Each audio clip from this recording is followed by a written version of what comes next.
just show that was fantastic. Thank you. Thank you. Thank you. So the next speaker, I think, also amongst the giants. So I'm not sure that I can say anything new about Marco Bruno. Actually, I have been working him for many years at UEG Scientific Committee, and I try to follow always his advices from the last 10 years. Marco is one of the most distinguished and well-known GI experts in UEG, and I was surprised not only in pancreatology but all field of gastroenterology.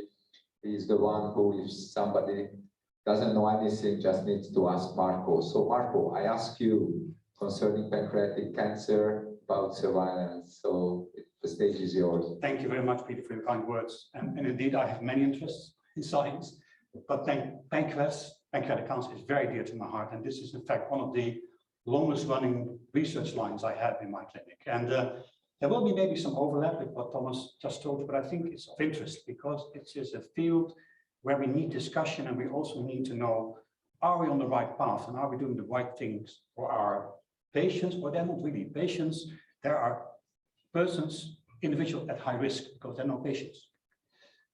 These are my disclosures, work that I do for industry and also for committees and national societies and for the government. Now, the reason for pancreatic cancer has been alluded to, of course, pancreatic cancer on the rise.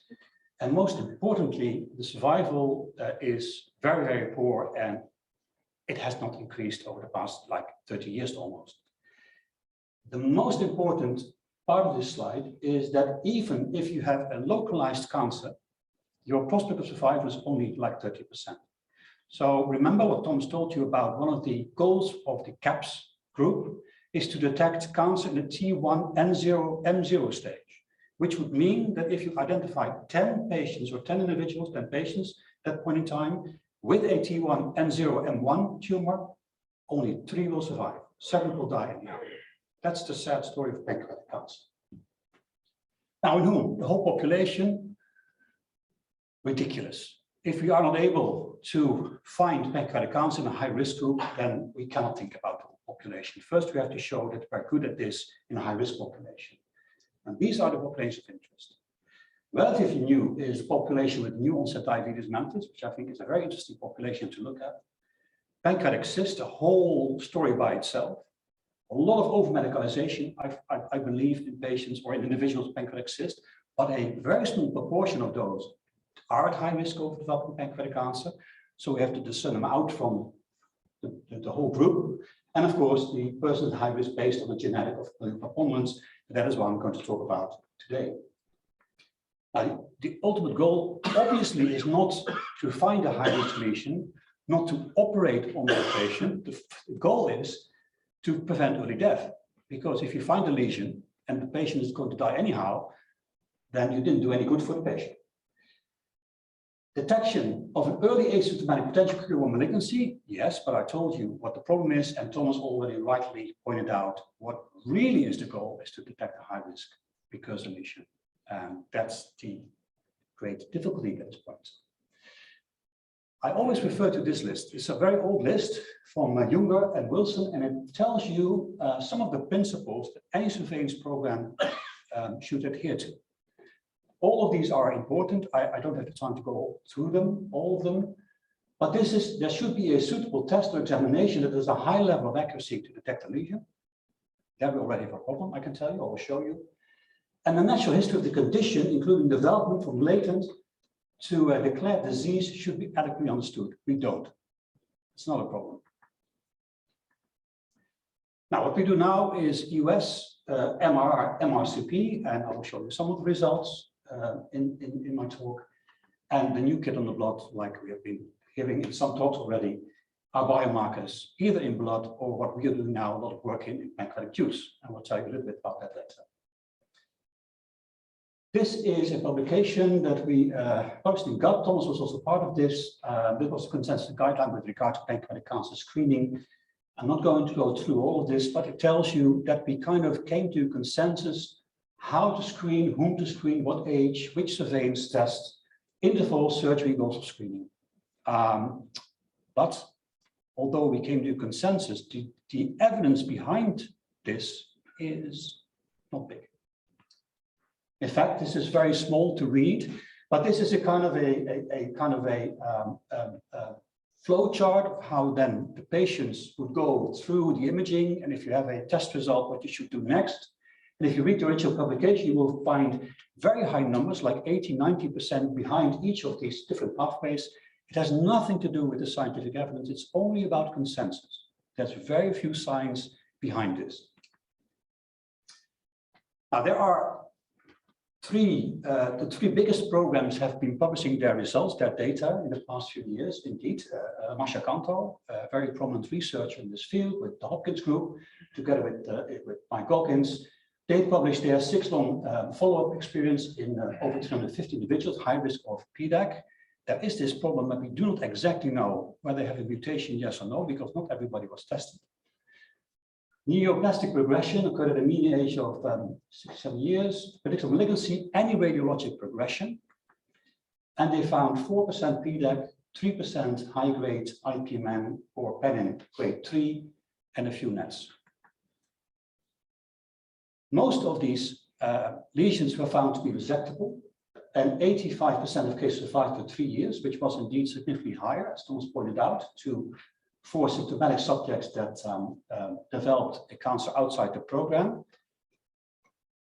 But you have to remember, this is not a randomized trial. This is a cohort study. So one of the problems that we cannot filter out is lead time bias. If you find the cancer earlier because the patient is screened, and the patient would only come, in a kind of idiopathic population, if he or she gets symptoms, it's lead time bias. And it's all about outcome in the end. Do you cure the patient? This is the experience of the group of Thomas, Marburg, together with Madrid and Leiden. A very interesting study and population, because they have a very high number of these CDKN2A mutation carriers, which we know from the literature are at a relatively high risk, higher than what we kind of define as the baseline, more than 10% risk. This goes almost up to 20%. So this is a very interesting population to look at.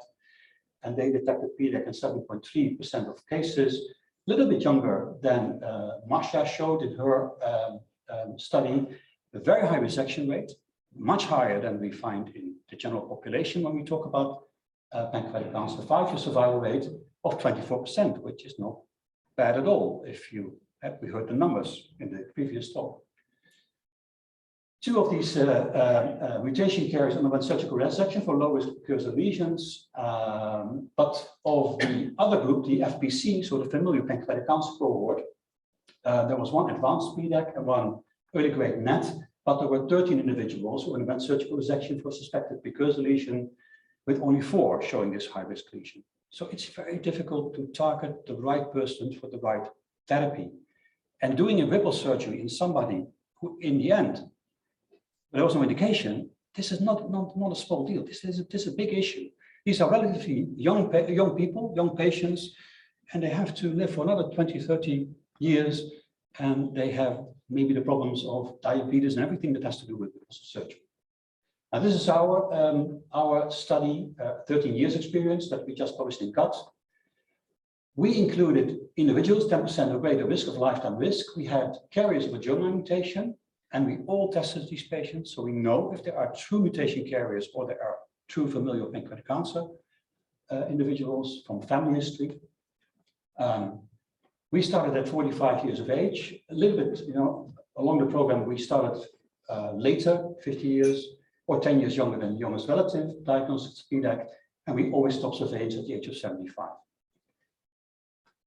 We were the only program in the world to do both examinations at the same time, so both EUS and MR scan, and the protocol adherence over these 13 years was 92%. So that's incredibly high, and it has to do with the fact that these individuals are scared to death of pancreatic cancer. You can tell them to do anything, and they will do anything for you because they're scared to death of dying of pancreatic cancer. But there has to be solid scientific evidence to let them do, whatever you want them to do to have a better outcome of disease. Cumulative incidence, Thomas showed us already, was 9.3% mutation carriers, and much to our surprise, 0% in the familial pancreatic cancer kindlets. MRI, MSRP, fewer solid lesion EUS, and in fact, it didn't have any relevant added diagnostic clinical value. We saw many, many more cysts with MR, but that didn't add to, what we decided to do with the patient with regard to management. 17 individuals with pancreatic cancer, 4.6%. Median overall survival only 18 months, 1 year survival 67%. It does compare favorable to the sporadic kind of programs, PDAC, because there the 1 year survival only 27%. And the PDAC resectability, it was marked, it was 75%. In our case, it's 60%. It's much higher than for sporadic PDAC. That's the kind of the positive. You can frame, and you know this, you can frame science in any way you want it. This seems the positive. But the negative is we needed 2,700 imaging tests to detect these 10 PDAC cases, of which 4 were symptomatic metastasized interval carcinomas. In between visits, only 3 out of 10, 30 could be considered success according to the CAPS criteria. And after 3 T1, N0, M tumors, already 2 patients died. That's the sad outcome of a screening program to date. Now, for that, to kind of come up with new ideas how to improve this, it's incredibly important to understand the development of pancreatic cancer, the timeline, the morphological features, neoplastic progression. Thomas already alluded to this study. I did this together with one of my PhD students, Casper Overbeek, a brilliant young guy. I'm sure we will hear a lot of him in the future. And he did some tedious work trying to combine the outcomes of many surveillance programs all over the world and look back in time to look what really happened with all the incident cases before they were diagnosed with pancreatic cancer. So retrospectively, 16 international surveillance programs, all the development of pancreatic abnormalities in high-risk individuals who were diagnosed with PC or underwent pancreatic surgery. Now, the endpoint, primary objective was the development of neoplastic progression during follow-up, and that was defined as PC or high-grade precursor lesion, PANN3 or IP-mimic high-grade dysplasia, and some secondary endpoints. In particular, also, we defined early detection success as according to the CAPS consensus statements. Malignancy confined to the pancreas, resection with negative margins, or high-grade precursor lesions. This is a little bit of a busy slide, but it tells you we started off with more than 2,500 individuals. This is all about the baseline visit.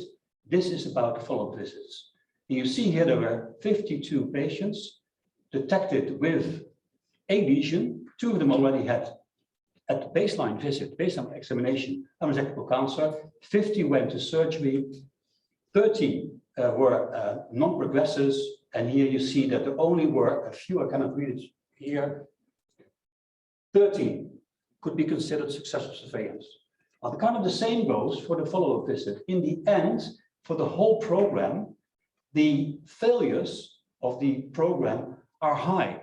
It is less than 30% overall, and that's only success defined according to the CAPS criteria. It doesn't have anything to do with the eventual outcome of the patient, because many patients considered to be a success according to the CAPS guideline died in the year or 2 years thereafter. This is what already been shown by Thomas. If you are interested, have a look at this. This was a hell of a job to kind of figure this out, because what you see here is this is the point in time where either cancer was detected or the patient underwent surgery. So these are all the patients together. And then we go back in time to look at what was present at any imaging investigation. Whether there was nothing, like in some of the cases over here, Thomas pointed them out already.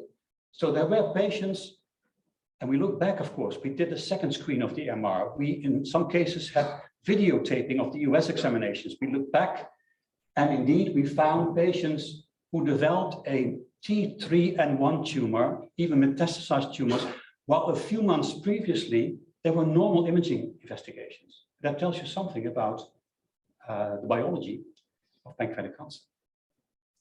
It also shows you here that there were many individuals who had some kind of lesion before they finally progressed to pancreatic cancer. And I can tell you, based on my personal experience, it's sometimes very difficult, even in a multidisciplinary discussion, what to do, whether to proceed with surgery or decide to do another look in 3 months' time, or to do a US with FNA. But what then do you do with a negative outcome? It's incredibly difficult. And I'm sure there are some cases over here where there was doubt about whether to proceed with surgery. We waited, and eventually the patient had a pancreatic cancer. That's the fact of life now with all the imaging results. And we were able to find out some of the predictors of progression, which nobody will be surprised about. It has something to do with size, it has something to do with dilation, and the only positive predictive factor was whether the lesion was a cyst. Those patients did better than any other patients, in particular those patients with a solid lesion. Now, to be quite honest, for me, imaging is not the way to go. I don't think that at this point in time, but also not in the foreseeable future, we will be able to find the relevant lesions, and that is the high-grade dysplastic lesions with some sort of imaging modality. The way to go forward is obviously to go for biomarkers, and of course, some of you know better than I do, there are a lot of biomarkers to look at. Now, the interesting part is then where to look. Do you look in blood? Or, for example, do we look in pancreatic juice? And pancreatic juice is, I think, incredibly interesting because it is a kind of a ductal outwash. And the juice has been in contact with ductal cells, which is the primary source of the pancreatic carcinoma. So it's a great interest.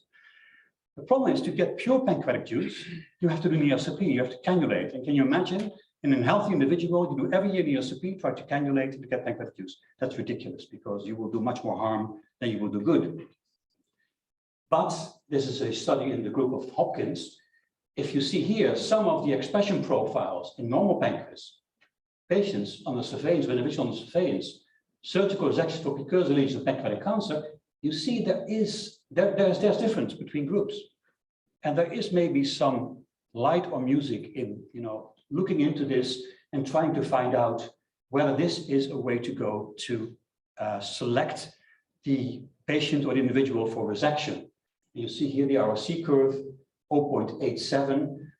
To be quite honest, I don't believe this is dissolution, not in a way like a cross-sectional type of testing, but remember what we can do. We see these patients every year. We will have a profile every year. We can look at the differences in profiles developing over years.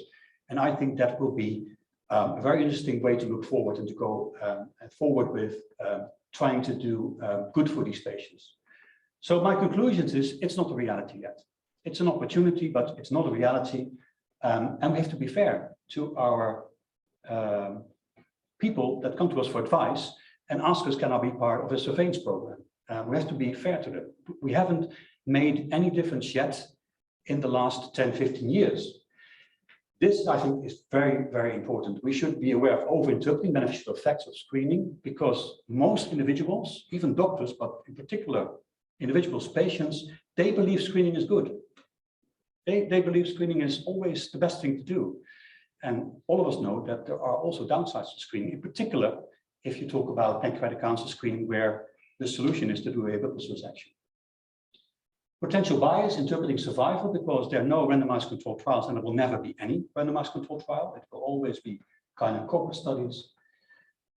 I believe for those at true high risk, and Thomas showed some of the results for the CDKN2A mutation carriers. I think there we have some evidence that we might be doing good, although the selection still can be improved, who proceeds to surgery or not.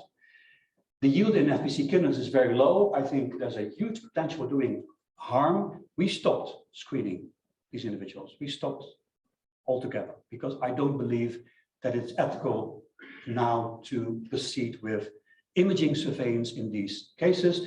The ones that were already in the program, we continue, in particular with collecting pancreatic juice. And the pancreatic juice now we collect during EUS with secondary stimulation. And we have been able now to look at genetic profiles and also been able to do some organoid culture, and I think there's the future for surveillance programs. And with that, I leave you. Thank you very much for your attention.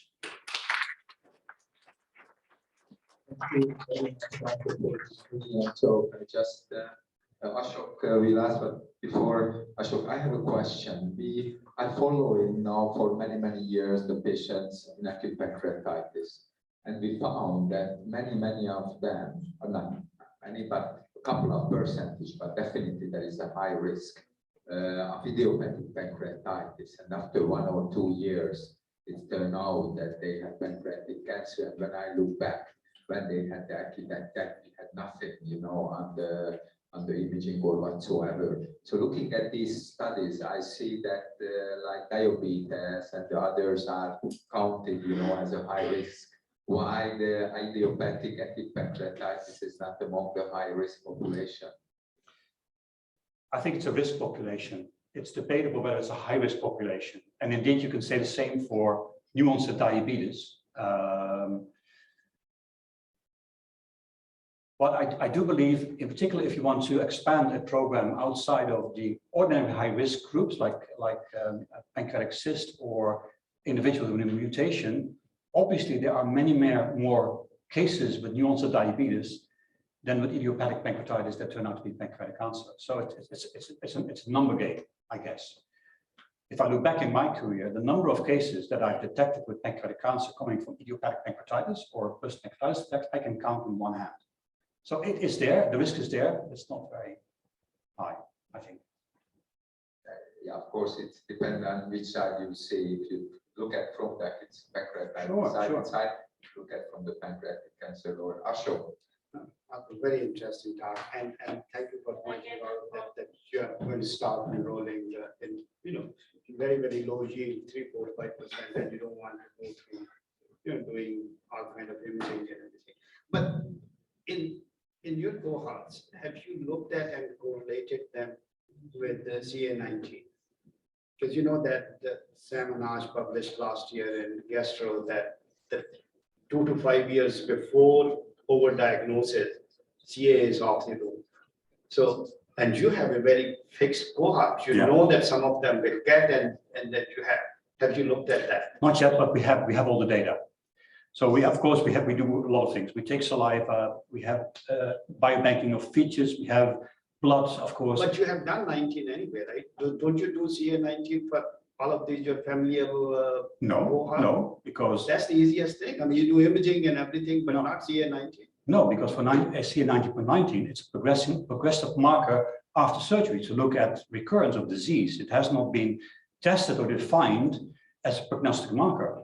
We have done this in, for example, in pancreatic cyst, together with, again, glucose, H1C, and we see maybe something of interest, but it has not been capable yet of giving us any better results than imaging. And we are trying now with some international groups to see if we can expand the cohort and get a bigger power to look at that. But up until now, it has not been a discerning marker. But it's the easiest marker compared to doing imaging or anything, right? Sure, it is. And if but for example, Sam and Ash results pan out, I mean, again, just one paper doesn't, you know, tell the whole no, but again, with the same goes for glucose.